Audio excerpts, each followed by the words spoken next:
नमस्कार, NB news देख रहे हैं। यहाँ पर मैं हूँ आपके साथ मुस्कान। स्वागत है आप सभी का उत्तराखंड के महासंग्राम में। उत्तराखंड में सीएम पुष्कर सिंह धामी के चंपावत विधानसभा सीट से चुनाव लड़ना तय हो गया है।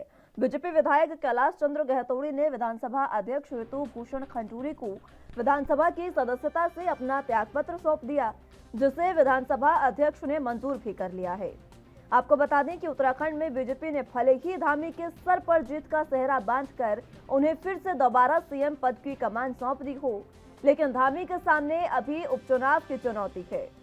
आपको बता दें कि संविधान के अनुच्छेद 164(4) के तहत किसी भी सीएम को जो विधानसभा का सदस्य न हो, उसे 6 महीने के भीतर विधानसभा सदन की सदस्यता ग्रहण करनी होती है और पुष्कर सिंह धामी को भी यही करना होगा। चुनाव लड़ना भी होगा और सीएम बने रहने के लिए चुनाव जीतना भी होगा, जो चुनौती भरा हो सकता है। और यह चुनौती इसलिए भी बढ़ सकती है क्योंकि इस उपचुनाव में कांग्रेस के अलावा आम आदमी पार्टी भी मैदान में उतरेगी। कांग्रेस की बात करें तो कांग्रेस ये दावा कर रही है कि वो इस उपचुनाव को इस अवसर के तौर पर देख रही है, यानी कांग्रेस के मुताबिक वो सीएम धामी के खिलाफ एक ऐसा उम्मीदवार उतारेंगे जो मजबूत हो और उसे जिताने के लिए जी जान लगा देंगे। बीते विधानसभा चुनाव की बात करें तो कांग्रेस 70 में से 19 सीटों पर सिमट गई थी और कांग्रेस के दिग्गज गणेश गोदियाल और हरीश रावत तक चुनाव हार गए थे, जिसके बाद बगावत खुलकर सामने आई थी और कांग्रेस के विधायक हरीश धामी तो अब तक बगावती सुर अलाप रहे हैं। उन्होंने सीएम धामी को अपनी सीट से चुनाव लड़ने का न्योता तो दिया ही था, साथ ही यह ऐलान भी कर दिया था कि वो अगला विधानसभा चुनाव कांग्रेस की टिकट पर नहीं लड़ेंगे। उपचुनाव में बात सिर्फ बीजेपी कांग्रेस तक सीमित नहीं रह गई है। उत्तराखंड की नई नवेली आम आदमी पार्टी भी उपचुनाव में अब अपनी किस्मत आजमाएगी, लेकिन अगले विधानसभा चुनाव के लिए मेहनत करने की बात करने वाली आप फिलहाल तो उत्तराखंड छोड़कर हिमाचल की ओर दौड़ गई है। उत्तराखंड में आम आदमी पार्टी निष्क्रिय सी हो गई है, लेकिन नेताओं के मुताबिक अब आम आदमी पार्टी के संगठन का पुनर्गठन होगा और नेताओं को नया पद और जिम्मेदारी सौंपी जाएगी, जिसके बाद आम आदमी पार्टी सीएम धामी के सामने उपचुनाव में कूदेगी। यानी उत्तराखंड में बुरी तरह हारी हुई आम आदमी पार्टी उत्तराखंड विधानसभा चुनाव में भले ही शून्य पर सिमट गई हो, लेकिन पार्टी के नेताओं का दावा है कि धामी के उपचुनाव में पार्टी नए क्लेवर और नए रूप में नजर आएगी, क्योंकि आम आदमी पार्टी के संगठन का विस्तार भी होना है। अब माना यह जा रहा है कि काशीपुर से दीपक बाली को पार्टी प्रदेश अध्यक्ष बना सकती है और उनके नेतृत्व में पार्टी आगे बढ़ सकती है, क्योंकि विधानसभा चुनाव में भले ही दीपक बाली हार गए हों, लेकिन उनका प्रदर्शन जनता के बीच काफी बेहतर रहा, जिसको देखते हुए यही माना जा रहा है कि दीपक बाली आम आदमी पार्टी में प्रदेश अध्यक्ष की कमान संभाल सकते हैं।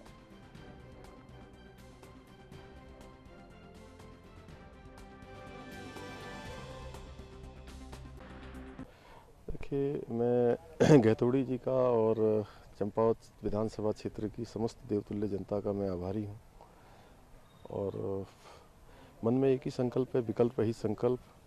माँ पूर्णागिरी का धाम है, माँ बाराही का धाम है, गोलजू है हमारे वहाँ, माँ शारदा मैया है और सीमांत क्षेत्र है हमारा और उस क्षेत्र में मैं पला बड़ा हूँ।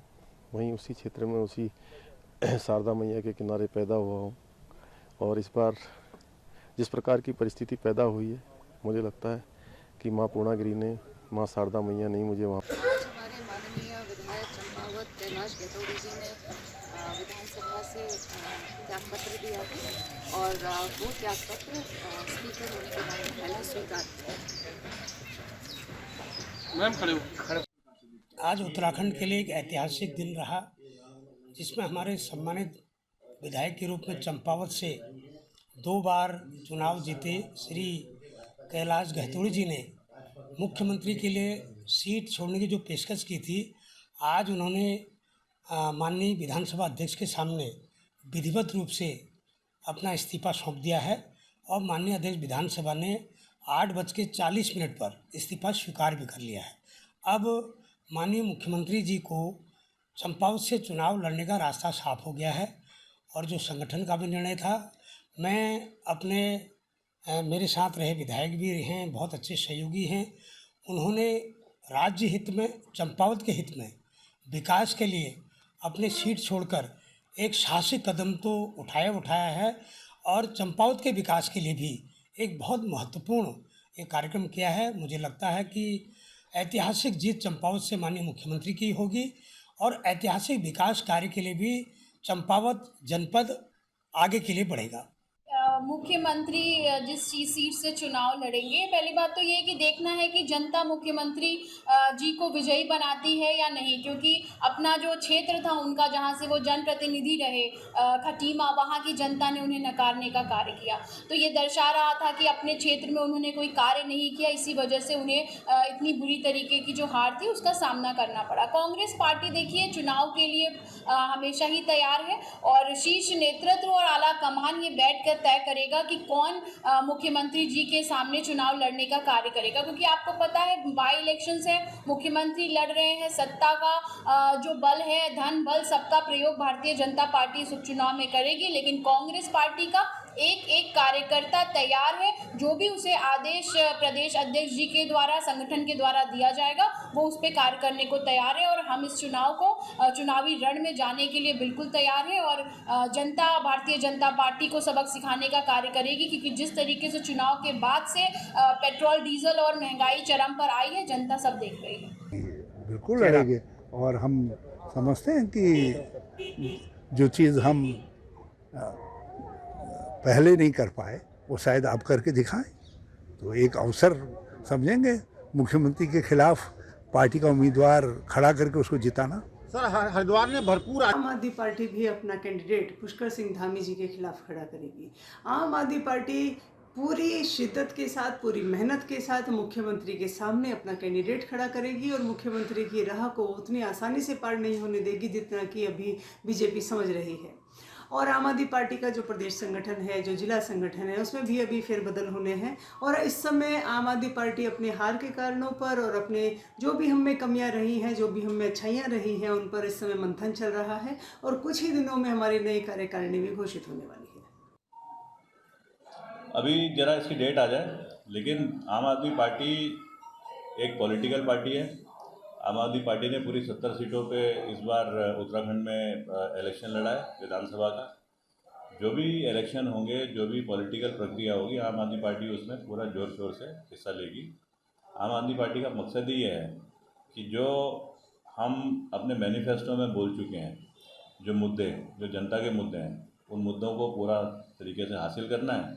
इस बार आम आदमी पार्टी अपना इंट्रोस्पेक्शन कर रही है कि क्यों हमारी चीज़ें जो हम चाह रहे थे कि जनता को समझा सकें, या तो हम समझा नहीं पाए या हमारे तरीके थोड़े अलग थे, उनका इंट्रोस्पेक्शन कर रही है और पूरे जोर शोर के साथ में आगे इम्प्रूव करके अपनी पॉलिटिकल एक्टिविटी बढ़ाते रहेंगे। मुख्यमंत्री के विरोध में प्रत्याशी कौन हो सकता है? क्या आप चुनाव लड़ने वाले हैं सर?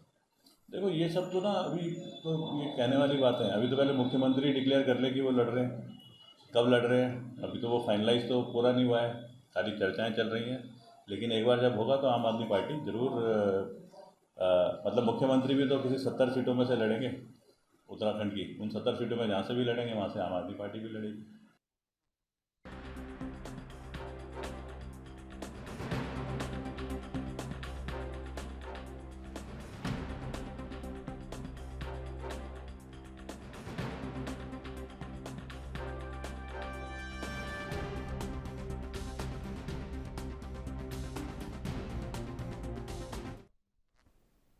चलिए, तो उत्तराखंड में उपचुनाव की होड़ जिस तरीके से लगी हुई है उसी पर चर्चा की शुरुआत कर लेते हैं। तमाम गेस्ट हमारे साथ मौजूद हैं, उनका तारुफ आपसे करवा देते हैं। देवेंद्र बिष्ट जी, नेता बीजेपी से हमारे साथ मौजूद हैं। हेमा भंडारी जी, प्रदेश उपाध्यक्ष आम आदमी पार्टी से, और प्रदेश प्रवक्ता कांग्रेस से आरपी रतूड़ी जी हमारे साथ मौजूद हैं। आप तीनों का बहुत स्वागत है एनबी न्यूज पर। सबसे पहले मैं रतूड़ी साहब आप ही के पास आना चाहूंगी, क्योंकि चंपावत से इस बार चुनाव लड़ने की बात हो रही है। उपचुनाव जो है सीएम धामी चंपावत से लड़ेंगे, जिसको लेकर इस्तीफा भी वहां के विधायक ने दे दिया है। किस तरीके से कांग्रेस इस बार चुनावी मैदान में उतरेगी उपचुनाव में एक सीट के लिए? भाजपा द्वारा थोपा गया चुनाव है, क्योंकि 47 विधायकों को उत्तराखंड की जनता ने भाजपा की झोली में डाल दिया था, लेकिन उसमें से अपना नेतृत्व नेता तय नहीं कर पाए, लिहाजा एक विधायक को छोड़ना पड़ा। और ये थोपा गया, मैं सीधा कहूंगा कि ये भाजपा के द्वारा जानबूझ करके थोपा गया चुनाव है। और खटीमा से लगा हुआ चंपावत है। अब जो चेहरा खटीमा नहीं चल पाया, अब देखते हैं चंपावत में वो कितना चल पाते हैं, उनकी नीतियों को वहाँ कितना पसंद करते हैं। कांग्रेस अपने चुनाव मैदान में जाएगी, शिद्दत से चुनाव लड़ेगी। उनकी नाकामियों को पहले भी कहा, अब भी कहेंगे। जी ठीक है, चलिए नाकामियों को देखते हुए कांग्रेस इस बार चुनावी मैदान में एक बार फिर से उतरने वाली है। हेमा भंडारी जी, आपके पास मैं आना चाहूंगी। फिलहाल आम आदमी पार्टी इस बार जब चुनाव हुए 70 विधानसभा सीटों पर, तो आम आदमी पार्टी कोई बेहतर प्रदर्शन नहीं कर पाई थी, लेकिन अब पार्टी के भीतर से ये बातें आई है कि उपचुनाव में एक सीट के लिए जो उपचुनाव है उसमें पार्टी पूरी जी जान लगाएगी। जी देखिए मुस्कान जी, सिंह धामी जी मुख्यमंत्री बने तभी से जो उसकी पार्टी है उनकी जो सीट है उसे ढूंढना शुरू कर दिया था। और डीडी हाट और सिंह के जो है सुरक्षित के लोग मांग रहे थे, और जिस तरह से डीडी हाट के विधायक ने के बाद में मना कर दिया था, उनके बाद एक चंपावत की इकाई और अभी कयास लगाए जा रहे थे, परंतु रतौड़ी जी ने जब तक किया है तो आज पुष्कर सिंह धामी का चुनाव लड़ना पूरा हो चुका है। वहाँ पर स्पष्ट है कि मुख्यमंत्री चंपावत से चुनाव आम आदमी पार्टी पूरी संसाधित और संगठन विमर्श करके उनकी मजबूती उतारने की तैयारी में पूरी मजबूती के साथ चंपावत में उतारेंगे। हेमा भंडारी जी, मैं रोकना चाहूंगी आपको माफी के साथ, आपकी आवाज कुछ क्लियर नहीं आ पा रही है। तकनीकी खामियों को दूर करने के बाद मैं फिर से लौटूंगी आपके पास। तब तक देवेंद्र बिश्र जी, आपके पास मैं आना चाहूंगी। फिलहाल जिस तरीके से चंपावत में ये फाइनल हो चुका है, गहतोड़ी साहब ने विधानसभा में विधायक पद से इस्तीफा भी दे दिया है आज, और चंपावत से धामी इस बार लड़ने वाले हैं। खटीमा से साथ लगा हुआ क्षेत्र है, खटीमा की जनता जो नहीं कर पाई, क्या वो अब चंपावत की जनता कर पाएगी बीजेपी के लिए? नमस्कार, मैं पहली चीज स्पष्ट कर देता हूँ कि पिछली बार धामी जी मेरे प्रदेश के 70 विधानसभाओं का चुनाव नेतृत्व कर रहे और बगल की सीट है, और आप देखेंगे पिछली बार भी भाजपा ने वहां जीत हासिल की, और अब स्वयं मुख्यमंत्री उस सीट पर लड़ने जा रहे हैं। और पूरे प्रदेश की जनता ने जिस तरह से अपार समर्थन धामी जी के नेतृत्व को और मोदी जी के नेतृत्व को दिया है, वो उसकी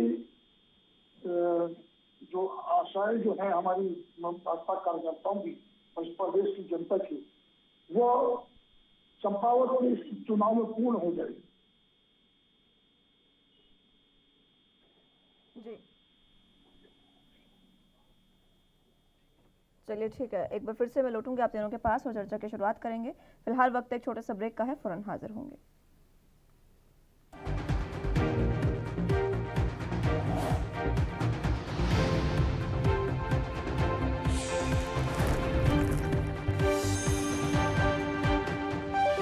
एक बार फिर से स्वागत है आप सभी का उत्तराखंड के महासंग्राम में। तो चर्चा की शुरुआत एक बार फिर से कर लेते हैं। तमाम गेस्ट हमारे साथ मौजूद हैं। हेमा भंडारी जी, आप अपनी बात पूरी करें, पहले आपकी बात पूरी नहीं हो पाई थी। मुस्कान जी, मैं ये कह रही थी कि जैसे कि अब तो स्पष्ट हो ही गया है कि पुष्कर सिंह धामी जी जो है चंपावत से चुनाव लड़ेंगे, तो आम आदमी पार्टी पूरी तैयारी के साथ और मैदान में उतरेगी और संगठन के साथ विचार विमर्श चल रहा है, और अब मजबूत प्रत्याशी को वहाँ से हम उतारने की वो कर रहे हैं। तो हमारा मजबूत प्रत्याशी वहाँ से लड़ेगा चुनाव। ठीक है, मजबूत प्रत्याशी ही एक ही बात कांग्रेस कर रही है और मजबूत प्रत्याशी की बात आम आदमी पार्टी कर रही है, लेकिन दोनों पार्टियों को आत्ममंथन की जरूरत है। रतूड़ी साहब, आपके पास मैं आना चाहूंगी। मैं आ रही हूँ आपके पास हेमा जी। रतूड़ी साहब, आपके पास मैं आना चाहूंगी। फिलहाल आत्ममंथन की जरूरत, अगर आत्ममंथन की बात करें, सबसे ज्यादा कांग्रेस को जरूरत है, क्योंकि हरीश धामी जो आपके विधायक हैं वो बार बार बगावत कर रहे हैं, और उन्होंने तो अपना विधायक पद जो है वो सीएम धामी के लिए छोड़ने तक की बात कर दी थी।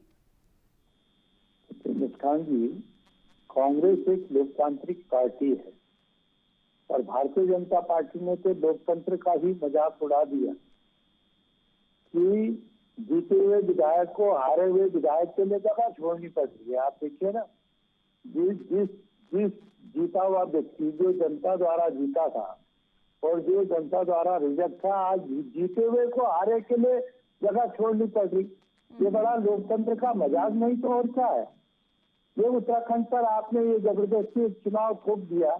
आखिर खर्चा, ये प्रशासनिक खर्चा होता है, एक चुनाव पर कितना खर्चा होता है, ये आपने, जब आपको सत्ता मिल गई थी, बहुमत आपको मिल गया था, तो ये चुनाव जबरदस्ती उत्तराखंड पर थोपने की जरूरत क्या थी। कांग्रेस मंथन करेगी, लेकिन मंथन 57 से 47 हुए, हम 11 से 19 हुए। और दानी साहब अपने परिवार में कहते हैं, अच्छी बात है, हम कोई हिटलर की पार्टी नहीं है, हम कांग्रेस लोकतंत्र व्यवस्था की पार्टी है, अपनी बात कहते हैं, अच्छी बात है, कहना भी चाहिए। और बाकी मनभेद नहीं होना चाहिए। मतभेद तो सभी जगह होते हैं, परिवार में होते हैं, ये तो पार्टी है। ठीक है रतूड़ी जी, मैं लौटूंगी एक बार फिर से आपके पास, चर्चा की शुरुआत एक बार फिर से आपसे करेंगे, लेकिन फिलहाल एक बड़ी और अहम, आप अपनी बात पूरी करें। मैं ये कह रहा हूँ कि अब कांग्रेस तो निश्चित तौर पर अपने चुनाव के लिए तैयार है, पर सवाल ये है कि जिन चिंताओं में मुख्यमंत्री को होना चाहिए था, आज महंगाई की चिंता है, बेरोजगारी की चिंता है, पलायन की चिंता है। आज उत्तराखंड में सबसे बड़ा जो दंश है वो बेरोजगारी का है। हमारे बच्चे जो कोरोना काल में, जिनको आपने नौकरी स्वास्थ्य विभाग में दिया, सड़कों पर है, इसकी चिंता न करके आज चुनाव की चिंता में माननीय मुख्यमंत्री जी लगे रहेंगे, तो आप देखेंगे कि 1 महीना तो वो गया, तो उनका भला कैसे होगा, कौन चिंता करेगा उनकी। क्योंकि उनको तो अपने हार और जीत की चिंता सबसे बड़ी है कि मैं जीतूंगा, क्योंकि खटीमा और चंपावत तो लगा हुआ है। भाई खटीमा के लोगों ने, जहाँ वो 2 बार पहले विधायक रहे, वहाँ के लोगों ने रिजेक्ट किया, तो उनको भय तो होगा कि चंपावत के लोग क्यों पसंद करेंगे, क्या वजह होगी, दहशत में है। तो पूरा उत्तराखंड को अगर अराजकता में डालना है कि मुख्यमंत्री जी केवल 1 महीने अब चुनाव में लगे रहेंगे, आपदा का समय है, उत्तराखंड पर आने वाला है, 4 धाम यात्रा है, इन यात्राओं को कैसे सुचारू करेंगे, इन पर चिंता करेंगे या चुनाव पर चिंता करेंगे।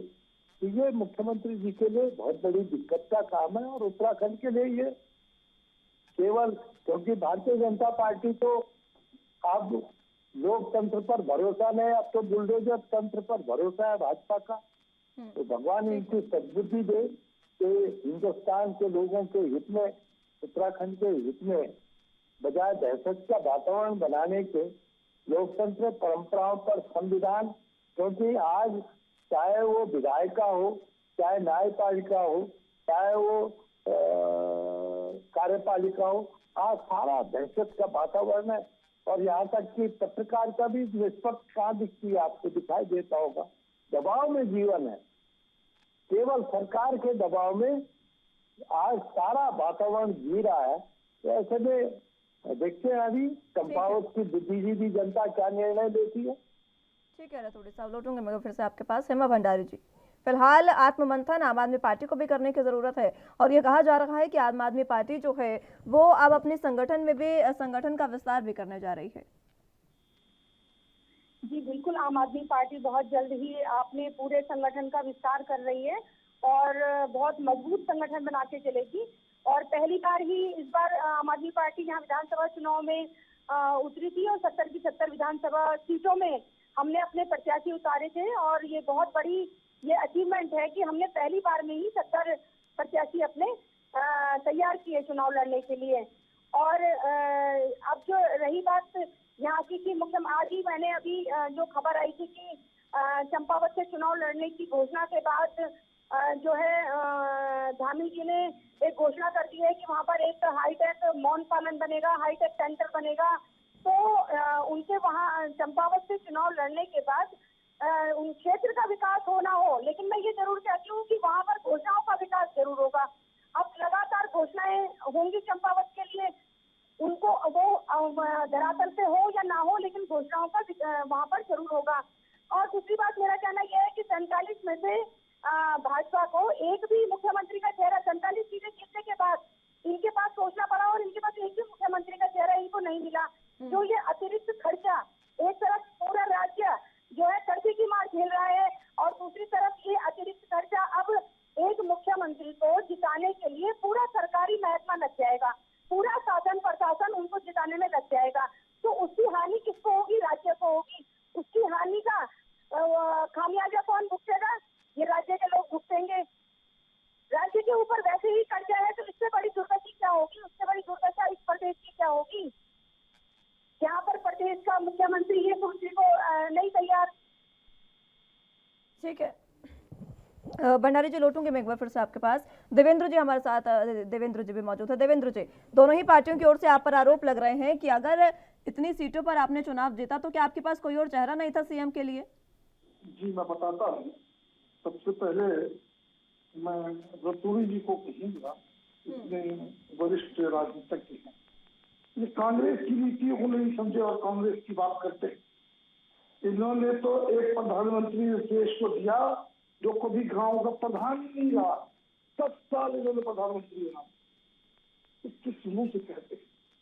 जब इंदिरा जी के 77 से काले कारनामे जब दबाव में पूरा भारत था, जब इस देश में आम आदमी ने अपने आप को घर में जेल में पाया, उस 77 में जब इंदिरा जी गई तो रायबरेली से वो चिकमंगलूर चली गई ना, तब क्या देश के धन की हानि नहीं हुई? अभी राहुल बाबा अमेठी से हारे, केरला वायनाड से लड़ गए। आप दो जगह चुनाव जब लड़ते हैं तब क्या एक जगह की हानि नहीं हुई? या आपके नेतृत्व में दम नहीं होता? आप 10 साल जो इस देश के लोकतंत्र में प्रधान न जीता उसे प्रधानमंत्री बनाते हैं और इस तरह की बातें करते हैं। इसे कहते हैं खुशियाली खंबा नोचे। कांग्रेस इस समय मनोस्थिति सही नहीं है।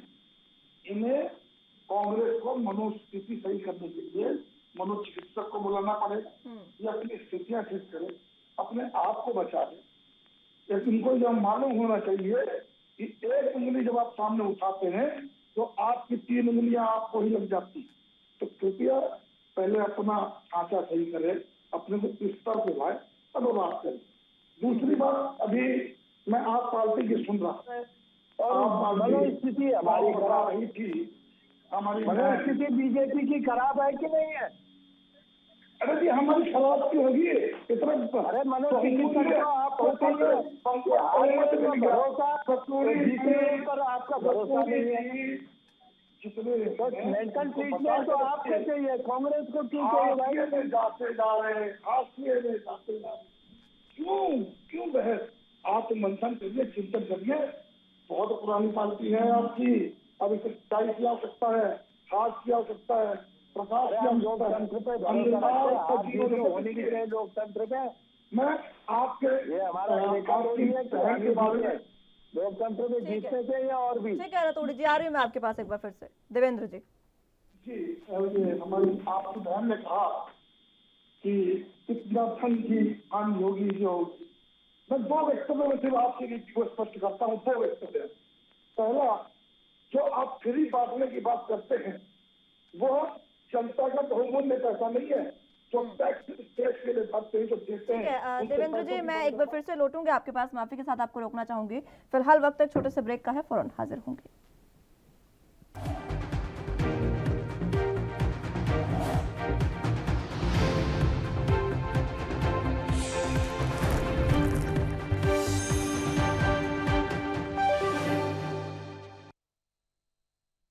ब्रेक के बाद एक बार फिर से स्वागत है आप सभी का। उत्तराखंड के महासंग्राम में चर्चा की शुरुआत एक बार फिर से कर लेते हैं।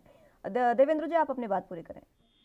जी, मैं ये कह रहा था, आम आदमी पार्टी किस मुंह से जनता के पैसे के बर्बादी की बात करती है? एक तरफ वो जनता की गाड़ी कमाई को बांटने में विश्वास रखती, फ्री में बांटती है। दूसरा, मैं बहुत दीर्घकालिक उत्तर देने जा रहा हूँ उनकी नीति का। बल्गारिया ने यही नीति अपनाई थी, फ्री बांटने की, और आज बल्गारिया में एक बर्गर के लिए मदद हो जाता है। भुखमरी कहाँ क्या देश?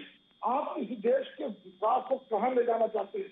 सिर्फ इस देश की जनता को फ्री में बिता के उनके नैतिक जीवन को खत्म करना चाहते हैं। भाजपा का चाल चरित्र चलन बोल रहा है, भाजपा भ्रम फैलाने में बहुत माहिर है। मैं ऐतिहासिक तथ्य की बात कर रहा हूँ, और ये बताइए आम आदमी पार्टी के पास वोट छापने की मशीन है, आप डॉलर लेके आते हैं, आप स्वर्ण लेके आए, आप देश की जनता का पैसा, देश की जनता का पैसा फ्री में देने का प्रलोभन देते हैं। आप कैसा प्रलोभन लेने वाले, क्या ये सुचितर है कि समाज सुचितर करते थे देश के विकास की बात करते? कैसे होगा विकास? विकास के ऊपर एक सोचिए प्रश्न है आपके लिए। भाजपा के बराबर गंदी राजनीति तो कहीं हो ही नहीं सकती। आप कहिए, हमने आपको कहने के लिए मना किया। लोकतंत्र में विपक्ष को सदा अधिकार होता है। आपकी नीतियों को कितना समर्थन मिला ये आपने देख लिया। उत्तराखंड की 66 सीटों को दबाने की शक्ति आपकी, उत्तराखंड की देवतुल्य जनता ने आपको आपकी हैसियत बता।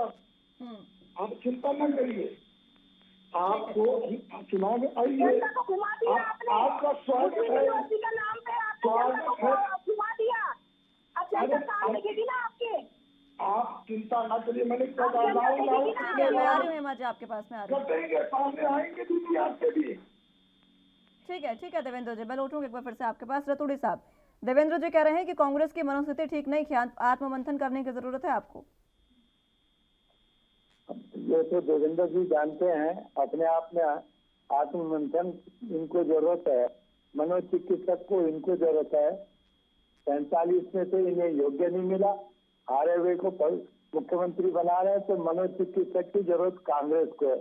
अरे आपकी मनोचिकित्सा सरकार रोटी कपड़ा और मकान के लिए, हम सुनते थे कि सरकार बनती है तो गरीबों को घर देगी, गरीबों को रोटी देगी, गरीबों को काम देगी।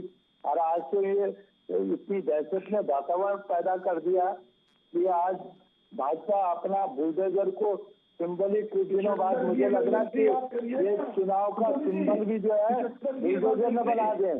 अरे इतना दहशत का वातावरण, संविधान पर इनको भरोसा नहीं है। अरे अगर कोई न्यायपालिका पर आपको कोई भरोसा नहीं है, आप FIR नहीं कर सकते, आप किसको, आप सीधी जो है बुलडोजर लेकर के, चाहे मध्य प्रदेश हो, चाहे उत्तर प्रदेश हो, चाहे कहीं भी हो, आपने अपना मनोस्थिति आपकी खराब है कि आप बुलडोजर के नाम से जाने लग गए। रतूड़ी साहब, ये मध्य प्रदेश, उत्तर प्रदेश, दिल्ली की बात बाद में कर लेंगे, उत्तराखंड में बहुत से मुद्दे हैं, उन मुद्दों का जिक्र करिए ना। उत्तराखंड में भी यही स्थिति है इनकी, ये दहशत का वातावरण बना रहे हैं, कहीं व्यवस्था का वातावरण है। आप देखिए ना, चाहे वो शिक्षा के क्षेत्र में हो, चाहे वो चिकित्सा के क्षेत्र में हो, चाहे वो रोजगार के, कहाँ पर है वो रोजगार? आज स्वास्थ्य व्यवस्था कहाँ पर है? सब चरमरा रखी है। हमारे जो कोरोना वॉरियर्स थे, जिन्होंने उस समय आपातकाल में हमको मदद की, आज एक गांधी पार्क में बैठे हैं। ये सरकार नाम की चीज कहीं पर है? कहाँ है सरकार की? ठीक है रतूड़ी जी। देवेंद्र जी जल्दी से बता दीजिए रोजगार कहाँ है, पूछ रहे रतूड़ी जी, उसके बाद मैं हेमा जी के पास जाऊंगी। बताता हूँ मैं आपको याद होगा सन 2013 में आपदा आई थी इनके शासनकाल में।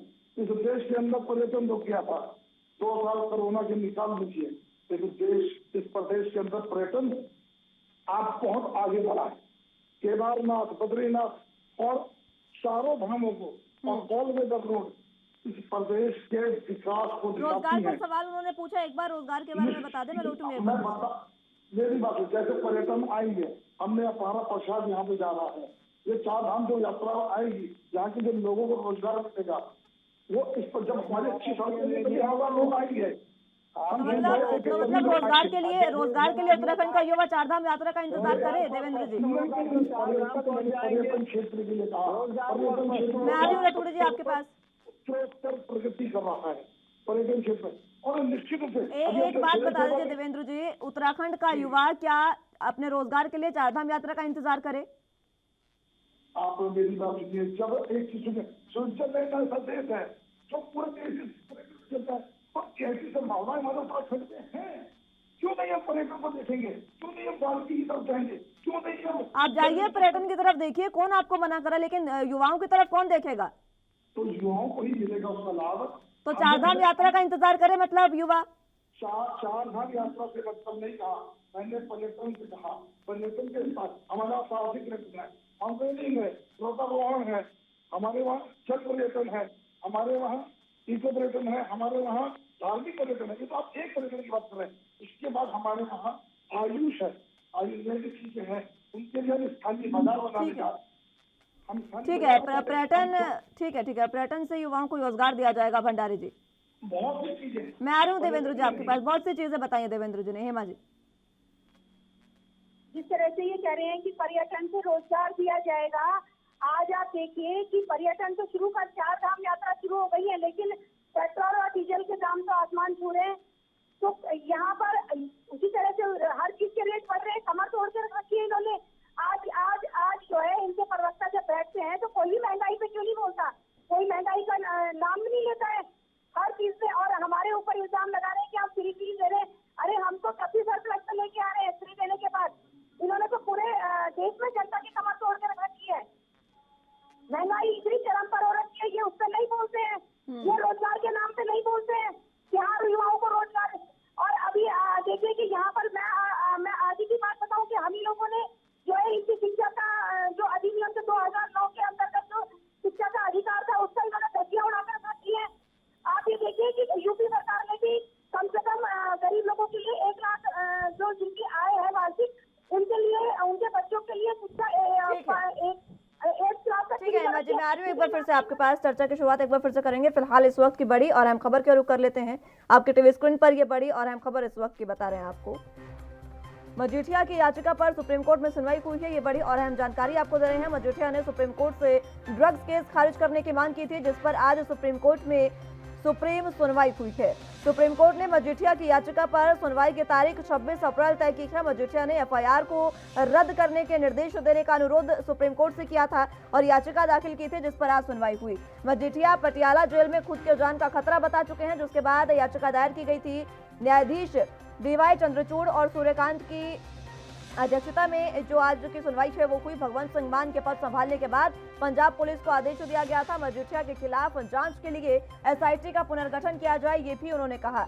ये बड़ी और अहम जानकारी आपको दे रहे हैं। मामले की जांच कर रही एसआईटी को सीएम भगवंत मान की सरकार बदल भी चुकी है और अब मजीठिया पटियाला जेल में खुद की जान को खतरा भी बता चुके हैं, जिसके बाद सुप्रीम कोर्ट में सुनवाई हुई। याचिका खुद मजीठिया ने दाखिल की थी और उस पर सुप्रीम कोर्ट में अहम सुनवाई हुई है और मजीठिया ने सुप्रीम कोर्ट से ड्रग्स केस खारिज करने की मांग की थी, जिस पर आज सुप्रीम सुनवाई हुई और इस सुनवाई में अगली तारीख जो है वो 26 अप्रैल तय कर दी है।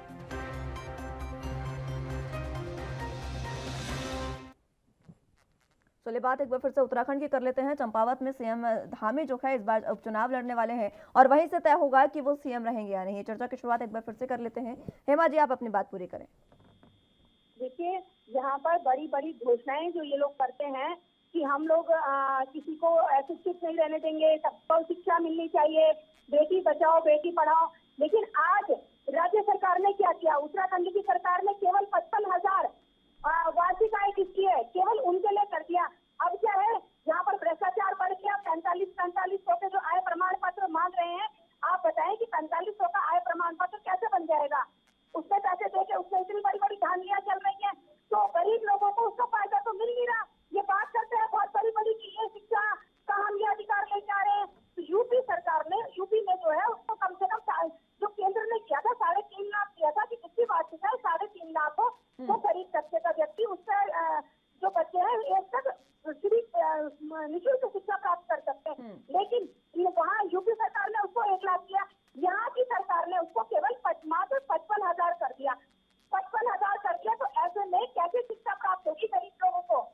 ये इस तरह के काम यहाँ की राज्य सरकार कर रही है। ये सिर्फ चुनावी जुमले करके जाते हैं, चुनाव में बड़ी बड़ी बातें करके जाते हैं कि ये हम ये योजना है, ये वो योजना धरातल पर कहाँ इम्प्लीमेंट होती है, कहाँ आम आदमी को उसका फायदा मिलता है, कहाँ गरीब लोगों को उसका फायदा मिलता है।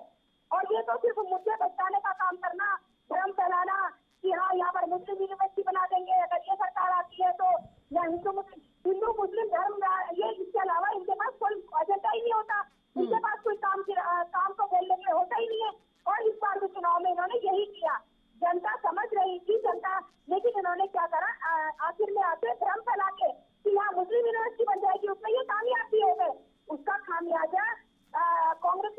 अन्य पार्टियों को हमें भी भुगतना पड़ा। तो ये सिर्फ भ्रम फैलाने वाली पार्टी है और ये जनता को बरगला ले सकते हैं। जनता के जो अधिकार है वो उन्हें दिला नहीं सकते हैं। महंगाई पर ये क्यों नहीं इनके एक ही प्रवक्ता आके महंगाई के नाम पर नहीं बोलता कि क्यों ये नहीं आगे बढ़ा रहे हैं कि हाँ महंगाई कुछ कम करी जाए। ठीक है, मैं लौट रहा हूँ आपके पास हेमा जी। रेट बढ़ गए हैं। ठीक है देवेंद्र जी, हेमा जी पूछ रही है आपसे, मुफ्त शिक्षा को लेकर जो क्राइटेरिया था, जो केंद्र की ओर से 3 लाख था, उसको आपने 55,000 मात्र कर दिया, कारण बता दें जल्दी से। अब मुझे थोड़ा आप भी समझेंगे, 3 लाख के क्राइटेरिया पे लिस्ट पिछले वित्तीय वर्ष से पहले आयकर माना जाता था, आयकर दिया जाता था। अब हम आप कुछ पढ़े हैं कि क्या है, क्या ऐसी व्यवस्था थी कि जिसको 3 लाख रुपए प्रतिवर्ष तो उसको गरीब मान दिया जाए? 3 लाख रुपए मैं मानता हूँ कि निश्चित रूप से बहुत ज्यादा अमाउंट नहीं है एक परिवार के लिए, लेकिन यह माना जा सकता है कि जिसके पास अगर 3 लाख रुपए प्रतिवर्ष आता है और 2 बच्चे हैं तो वो सरकारी विद्यालय में शिक्षा प्राप्त करता है। अब पूरी बात को बच्चों को रखिएगा, मैंने आपको कहा ना, यदि मैं ये कह दूं किसी बात में ऐसा है और टीवी में बोल के चला जाता और उसकी प्रामाणिकता ना हो तो ऐसी बातें नहीं करनी चाहिए। दूसरी बात मैं आपको यह बताना चाहता हूँ, हमने जो विकास की बात करी या हमने आम जन की बात, तो इस बार उत्तराखंड में हमारे चुनाव का एक नारा था, किया है, करती है, करेगी सिर्फ भाजपा। और इस वादे पे ही हमें इस प्रदेश की जनता ने इतना बड़ा मैंडेट दिया, दोबारा सरकार बनाने का मौका दिया।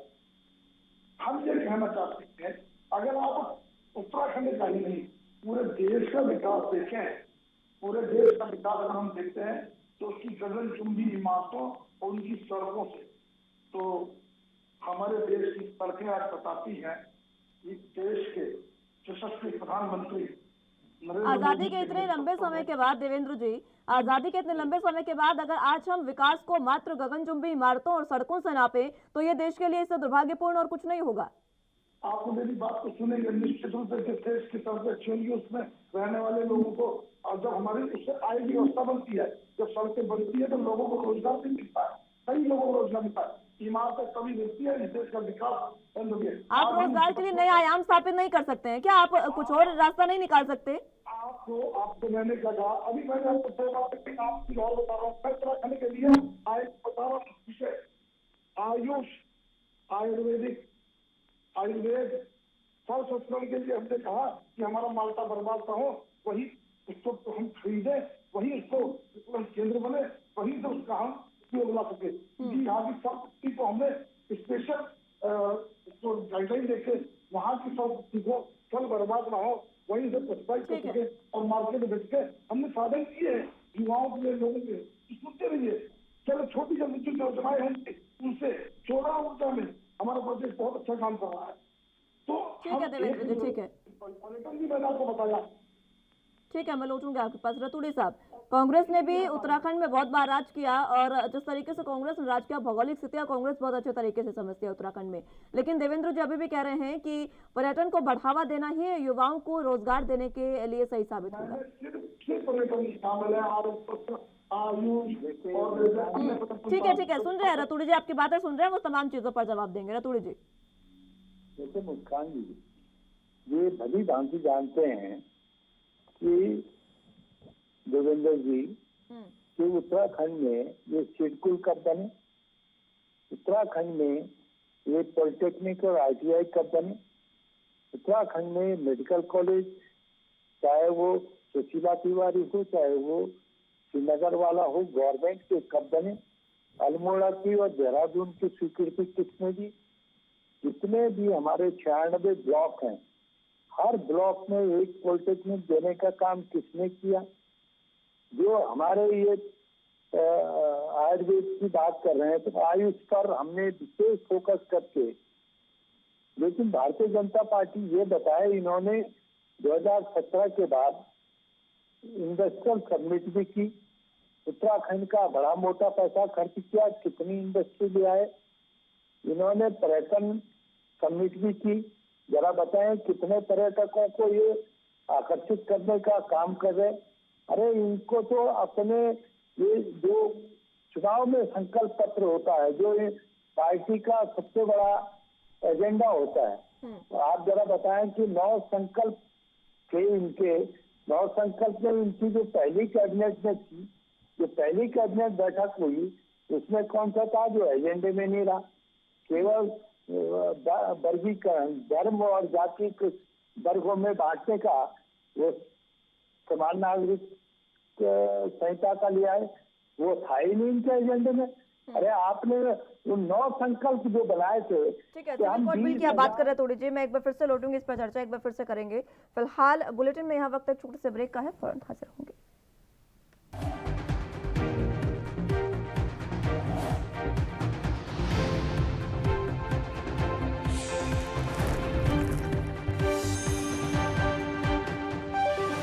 एक बार फिर से उत्तराखंड की कर लेते हैं, तमाम गेस्ट हमारे साथ मौजूद हैं, एक बार फिर से उन्हें का रुख कर लेते हैं। रतूड़ी साहब, आप अपनी बात पूरी करें, यूनियन सिविल बिल कोड को लेकर आप बात कर रहे थे। जी, मुस्कान जी, मैं कह रहा था कि जब इन्होंने अपने 9 संकल्पों का पत्र जारी किया था, इसमें कहा था कि हम 1 माह के अंदर हम 20,000 रोजगार देने के लिए नियुक्तियों की हम अधिसूचना जारी कर देंगे। वो आज तक नहीं किया, 1 माह भी हो गया। इन्होंने पलायन रोकने के लिए तो खैर क्या होना, पलायन आयोग ही इनका भाग गया। जिनको एक पुरानी कहावत है, मुझे कहना तो नहीं चाहिए, पर जिन्हें मिले उन्हें तो करे क्यों कहावत है कि जिनको केवल जाति और वर्गों को, धर्मों को लड़ा करके वोट मिल रहा हो, सत्ता मिल रही हो, वो काम क्यों करेंगे? इनका तो मकसद केवल एक नागपुरी एजेंडा है कि धर्मों को लड़ाओ और वोट पाओ, सत्ता पाओ। सत्ता पाने का जरिया आप अगर 2 धर्मों को या किसी भी धर्म को लड़ा के आप सत्ता पाएंगे, तो ये काम सत्ताधारी दल का नहीं होता था, पहले नहीं होता था, पर आप भाजपा के राज में तो सब कुछ संभव होगा। ये पूछे जरा देवेंद्र सिंह जी कि आपके जो 9 संकल्प हैं, उसके लिए किस पर आपकी कैबिनेट बैठक हुई आज तक? एक संकल्प पर बता दें कि हमने कैबिनेट की बैठक कर दी, और इस संकल्प पर जिस पर पहली कैबिनेट की बैठक की, वो केवल पोलराइजेशन के लिए था, जो कि एजेंडे में नहीं था। वो उस पर इनकी पहली कैबिनेट बैठक हुई। जरा दूसरी कैबिनेट बैठक जो इनके 9 संकल्प हैं, उस पर कब इनकी बैठक हुई? जरा ये प्रश्न का जवाब दे दें। ठीक है देवेंद्र जी, इससे मैं आपके सवाल का जवाब जरूर लूंगी, उससे पहले हेमा जी आप अपनी बात रखें।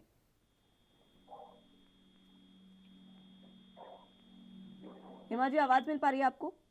हेलो, आवाज आ रही है मुस्कान जी? आप अपनी बात रखें।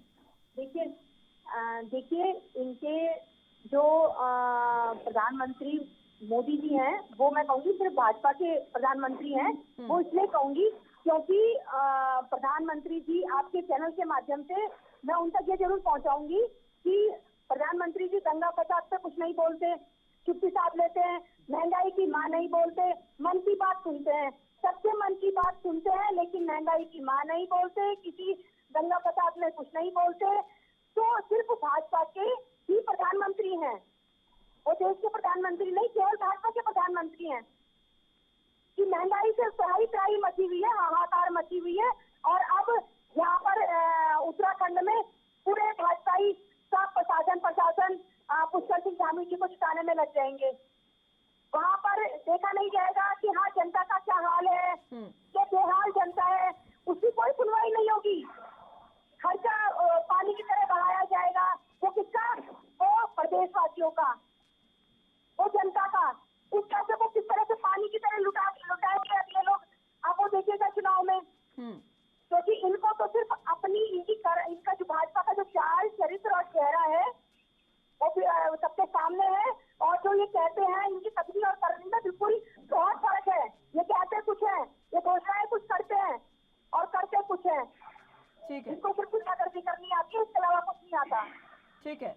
हेमा भंडारी जी कह रहे हैं कि बीजेपी की कथनी और करनी में बहुत ज्यादा फर्क है, और रतूड़ी साहब कह रहे हैं कि आपने अपने 9 संकल्पों में से कौन सी कैबिनेट की बैठक की है, जरा बता दे देवेंद्र जी। खुद ही उन उत्तर प्रदेश की पहली बैठक में ही धामी जी ने अपने तेवर दिखा दी और कहा था कि कॉमन सिविल कोड इस प्रदेश में लागू होने वाला, उत्तराखंड दूसरा राज्य बन जाएगा। मैं आपको एक चीज बताऊं, हमने 9 संकल्प किए और हमें 5 साल में पूरे करने हैं, तभी हम जनता के पास जाएंगे। हमने भी पिछली बार भी वादे किए और जनता के पास गए, तो जनता ने हमें इतना बड़ा मैंडेट दिया, तो विपक्ष का चलना स्वाभाविक होता, मैं मानता हूँ। कांग्रेस इतने साल सत्ता में रही है और उसकी स्थिति ऐसी है, मनोस्थिति जिस प्रकार जल बिन लीन सत्ता बिन कांग्रेस हो जाती है, वो स्थिति है। मैं भाव को समझता हूँ। और आप पार्टी ने अभी जिस तरह से हम पे आरोप लगाए कि महंगाई और इस तरह की बातें कही, मैं कुछ बातें आपके आगे रखूंगा इस चैनल के माध्यम से। निश्चित रूप से महंगाई जो होती है वो जिस तरह से हमारे रुपये आगे मार्केट में आता है, उसी प्रकार से महंगाई का भी दंश पड़ता है। महंगाई में कंट्रोल होना चाहिए, इस पे अभी हमें काफी कुछ करने की जरूरत है। महंगाई का कारण सरकारें नहीं होती हैं, यह अरविंद केजरीवाल जी के पास सरकार है और अरविंद केजरीवाल जी के 2014 में कौन सी महंगाई कम हो गई? 2014 से लगातार बढ़ी रही है महंगाई। आप भी तो उछल कूद के आए थे, 2014 में सत्ता में उछल कूद के आए थे। अब मुझे कहने दीजिए, फिर मैं बोल लूँ, फिर बताइएगा। महंगाई में किसी भी सरकार का बहुत ज्यादा योगदान तो होता है, कोई संभव नहीं, कोशिश करनी चाहिए। पूरी बात ठीक है, सुन लीजिए हेमा जी, सुन लीजिए। एक कारण नहीं है महंगाई का, महंगाई के कई कारण होते हैं। बहुत ज्यादा जनसंख्या जो हमारा विस्फोट है, वो भी महंगाई कारण। और सरकार को उस विषय में सोचना है, ताकि हम कहीं न कहीं, यदि हम अपने आयात से, अपने निर्यात के माध्यम से कहीं न कहीं आदान प्रदान करके इस महंगाई को रोके, और प्रत्येक सरकार कार्य करती है। ठीक है, और हम भी कर रहे हैं। ठीक है, समय इतनी ही इजाजत देता है। मुझे बहुत बहुत शुक्रिया आप तीनों का हमारे साथ जुड़ने के लिए, बहुत बहुत शुक्रिया। फिलहाल जिस तरीके से उत्तराखंड में अब चंपावत से ही शुरुआत हो चुकी है, अब देखना होगा कि उपचुनाव में क्या सीएम धामी जीत दर्ज कर पाएंगे या नहीं।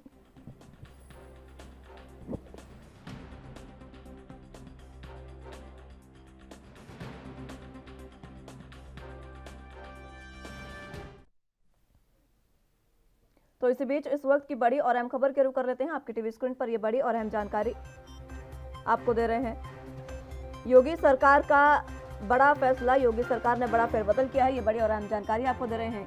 योगी सरकार ने 9 IPS अफसरों के तबादले ट्रांसफर कर दिए हैं, ये बड़ी और अहम जानकारी आपको दे रहे हैं। 7 अपर पुलिस महानिदेशक, 1 DIG और 1 SP स्तर के अधिकारी के तबादले किए गए हैं। योगी सरकार के कार्यकाल में अफसरों पर कार्रवाई का दौर लगातार जारी है और ये तेज होता जा रहा है, जिस बीच कानून व्यवस्था को दुरुस्त करने के उद्देश्य से ये ट्रांसफर जो है वो किए गए हैं। योगी सरकार ने तत्काल प्रभाव से ट्रांसफर को लागू भी कर दिया है, तो ये अहम जानकारी आपको दे रहे हैं। योगी सरकार ने बड़ा फेरबदल किया है। राज्य की कानून व्यवस्था को बनाने के लिए योगी सरकार ने 9 IPS अफसरों के ट्रांसफर कर दिए हैं। IPS अफसरों के ट्रांसफर में आपको बता दें कि 7 अपर पुलिस महानिदेशक, 1 DIG और 1 SP स्तर के अधिकारी हैं, जिनके तबादले हुए हैं। योगी सरकार के कार्यकाल में अफसरों पर कार्रवाई का दौर लगातार जारी है और इस बीच कानून व्यवस्था को दुरुस्त करने के लिए, बनाए रखने के उद्देश्य से ये ट्रांसफर किए गए।